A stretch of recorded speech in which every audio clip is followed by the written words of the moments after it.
कृष्ण राधे राधे दोस्तों। भगवद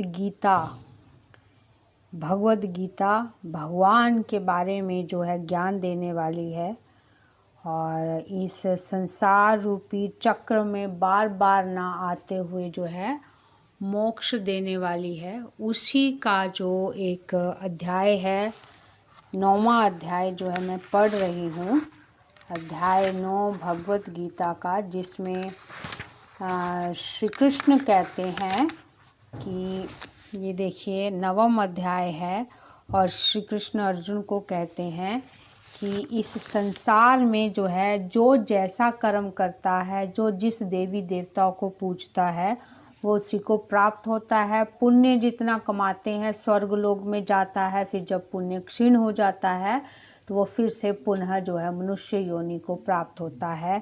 परंतु यहाँ पे श्री कृष्ण ये देखिए कहते हैं कि देवताओं को पूजने वाले देवताओं को प्राप्त होते हैं, पितरों को पूजने वाले पितरों को प्राप्त होते हैं, भूतों को पूजने वाले भूतों को प्राप्त होते हैं और मेरा पूजन करने वाले भक्त मुझको ही प्राप्त होते हैं।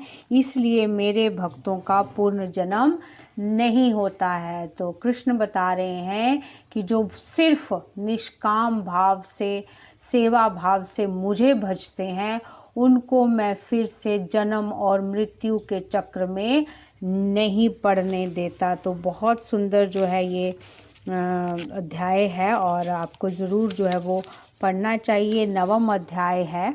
तो ये कुछ सुंदर सुंदर से श्लोक, सुंदर से ही वार्तालाप जो भगवान कहते हैं जन्म और मृत्यु के बारे में, बार बार पुण्य के बारे में, पाप के बारे में, किसको क्या करने से क्या मिलता है उसी के बारे में बता रहे हैं। तो और अच्छे अच्छे जो है प्रसंग आएंगे तो मैं ज़रूर आप लोगों के साथ शेयर करूँगी। ये सुंदर सा प्रसंग आया था कि किसको क्या भजने से क्या मिलता है, पाप पुण्य की कितनी अवधि है और हमें जो है निष्काम भाव से जो है सेवा करनी चाहिए भगवान की। अगर हमें फिर से इस जन्म और मृत्यु के चक्र में नहीं पड़ना है, संसार जो है वो दुखों से भरा पड़ा है, कष्टों से भरा पड़ा है, क्षण भंगुर जहाँ सुख होता है, जिस सुख की अवधि कम समय के लिए होती है और दुख जो है यहाँ पे निरंतर बना रहता है। तो कलयुग में जो है आपको कोशिश करनी चाहिए इस कली काल में जन्म मृत्यु के बंधन से मुक्त होना चाहिए, क्योंकि कलयुग का प्रभाव जो है आगे से आगे बढ़ता जाएगा। ये धरती जो है रहने लायक नहीं रह जाएगी। तो it is the better time, बहुत अच्छा समय है, निकल लीजिए भगवान की सेवा करते हुए। तो ये एक सुंदर सा प्रसंग जो है मुझे ऐसे ही मन में आया कि आप लोगों के साथ वीडियो बनाते हुए शेयर करूं। तो ये देखिए आगे मैं पढ़ रही हूँ कि वह शीघ्र ही धर्मात्मा हो जाता है और सदा रहने वाली परम शांति को प्राप्त होता है।